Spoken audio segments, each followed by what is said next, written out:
Hello there everyone, it's Aaron here from Push Square with our review of Indiana Jones and the Great Circle.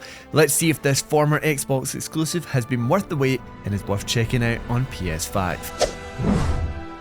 Now, I have been quite keen to get my hands on the latest from Machine Games, the team behind the Wolfenstein series with Indiana Jones and the Great Circle, which now comes with DualSense haptics and even a PS5 Pro enhanced version, making the PS5 actually one of the best places to experience this whip-cracking treasure hunt of a game, taking place after Raiders of the Lost Ark, but before The Last Crusade. If you're into the films, this latest indie romp sees everyone's favourite archaeologist venture off on a globe-trotting adventure after an ancient cat mummy artifact is stolen from his college by a very large man. It's a location-hopping tale that sees you explore the secrets of the Vatican City and the tombs beneath the pyramids of Giza. It's an incredibly fun story that is in no way original. You have seen this formula done before, even in the previous Indiana Jones films, but that's the point. It fits snugly into the Indiana Jones mythos. If you're a fan of the indie pentology, then you'll find plenty of nods, references and straight up replicas of scenes and locations from the main films. It's clear that Machine Games has a lot of love and respect for this franchise, and it brings it to life fantastically through graphics, sound design, writing, and most importantly, its tone and atmosphere. At the heart of it all is Troy Baker's performance as Indiana Jones. Now, when I first heard that the game would feature Harrison Ford's likeness with Baker filling in for the vocal work, I was skeptical, I have to admit. However, it barely takes a handful of minutes before I was in complete awe of Baker's performance here. Whether it's the cheeky remarks, the wry smile in the performance capture, or the inflection in his vocals, Baker has that Ford impression locked down. Along with the writing and the pinpoint facial capture, there's no uncanny valley here. You're going to quickly forget that it isn't Harrison Ford revisiting the role once more.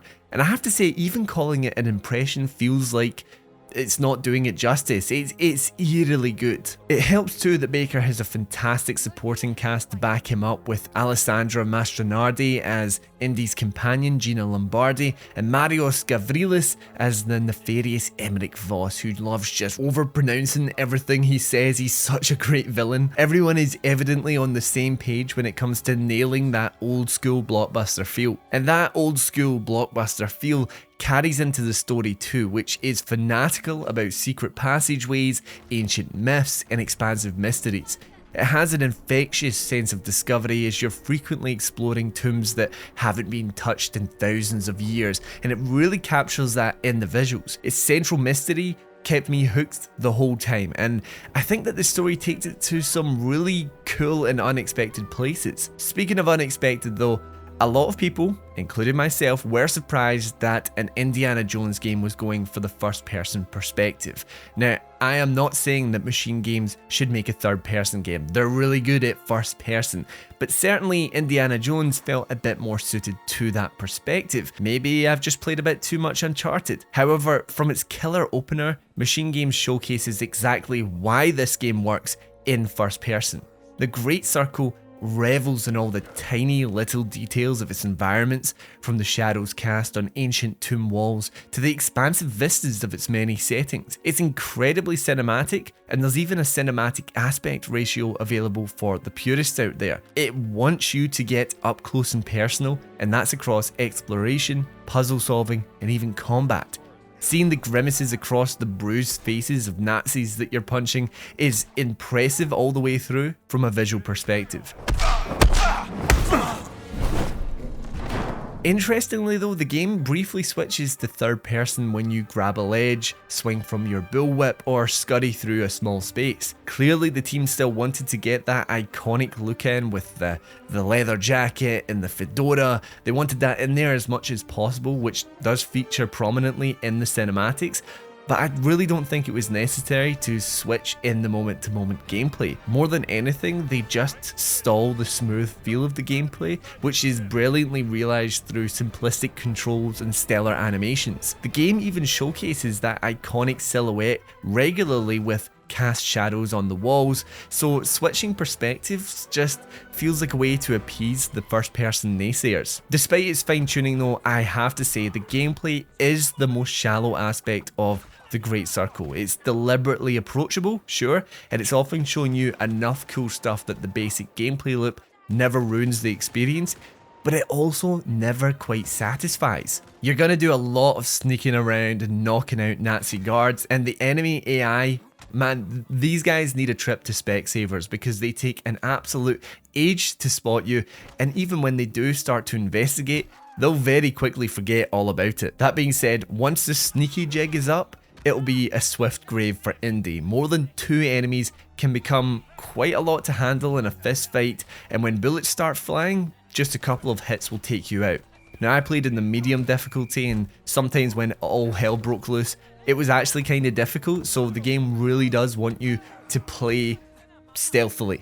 However, towards the end of the game, I was very rarely failing stealth encounters as I was silently smashing in heads. I would leave a trail of knocked out Nazis behind me, and despite the ability to carry and effectively hide the bodies, I just didn't bother because no one ever seemed to actually spot them. With more of an aura of the immersive sim about it, it is a shame that the Great Circle's stealth and primary gameplay loop just feels so rudimentary. However, I have to say, to offset this disappointing gameplay, I was really surprised by the game's open levels. There are a handful of fully explorable locations in the game, like the aforementioned Vatican City or the dense Sukhothai jungle. These can be the worst parts of traditionally linear games. I hate it when they're sort of forced in, like a game like Stellar Blade. It had a pretty weak open world section, but the Great Circle's open levels are so densely packed with secrets, collectibles, and even full-on side missions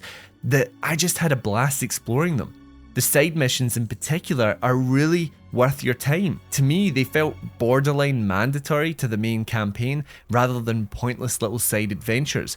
They would often give more insight to the supporting cast and fill in some of the blanks to the main story. I also just loved all the silly little secrets, like an underground boxing ring in the Vatican City. Now, to quickly touch upon the PS5-ness of the addition of the game, DualSense haptics are excellent, not just giving a heft to Indy's crunchy punches or whip cracks, but even amplifying the cutscenes. The game runs at a locked 60 FPS on base PS5 and features ray tracing on both the PS5 and PS5 Pro version of the game. The PS5 Pro version in particular is especially impressive with native 4K and ray tracing and global illumination. Now, during my time with the game, I experienced no frame rate drops, 0 crashes, and only one brief visual bug, which I suspect will be ironed out for launch. It's a technical feat on both versions, and thankfully so, as it really brings the whole package together.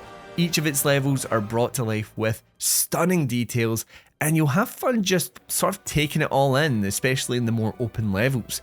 The lighting, especially in the darker tombs, is really impressive. I'm playing on an OLED TV and it just looked incredible. It's a real looker on PS5, even more so on the PS5 Pro. So Indiana Jones and the Great Circle is just good old-fashioned fun. Its simplistic gameplay lets it down a little bit, but with vibrant environments brought to life with stunning detail, excellent writing and performances across the board, and a fun, globe-trotting indie adventure that nails the tone and feel of the film series, I just had a blast from start to finish. If you've been holding off from playing the Great Circle, then now is the time. The PS5 takes an already brilliant adventure and it makes it even better. I'm giving Indiana Jones and the Great Circle an 8 out of 10. Thank you for checking out my review of Indiana Jones and the Great Circle. Let me know what you're thinking about it down in the comments below. Have you already played it on Xbox or PC? Have you been holding off for the PS5? Let me hear all about it, and until next time, I've been Aiden, and this has been Push Square.